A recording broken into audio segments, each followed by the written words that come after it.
Hello everyone, welcome back to my channel. In this video today I am going to showcase the math and phonic worksheet that I am doing with my 5-year-old today, and I'll share my techniques, my methods, my rules that I follow while I make my 5-year-old work using these worksheets to revise his concepts. I think it's a fun way, it's a good way of revising your concepts. You can curate your own worksheets, download them from the internet, or if you want worksheets curated by me, watch the video till the end. And in this video, I'm going to showcase what are the rules that we follow while solving our worksheets. Let's see.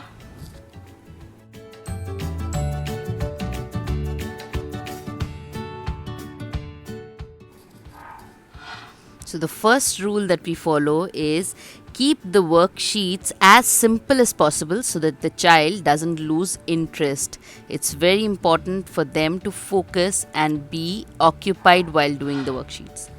Second is to encourage the child to work independently and correct them later. We have a tendency to correct them then and there. Don't do that. Give adequate breaks in between worksheets so that they are not tired, they're not exhausted, and every time they solve a new worksheet, they come afresh. Offer to help only if the child asks for your help. Teach them the concept of time limit and deadlines, and encourage them to work within that time limit.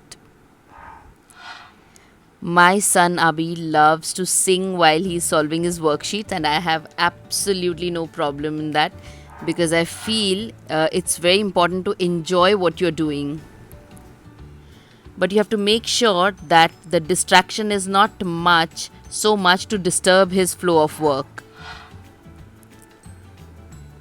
Let them treat their work like how we treat our work, as something which is important, something that we have to do within the set timing. Appreciate the work that he is doing, and beware of not overdoing the appreciation. I always mark a smiley or a star after he finishes his work as a reward, and he loves it. So I hope that you liked this video. If you did, please do share a thumbs up and share it with other parents. If you want to access worksheets curated by me for the age group of 3 to 5, do write to me at hellohappymommy@gmail.com. And if not done already, please do subscribe to this channel. Thanks for watching. Bye bye.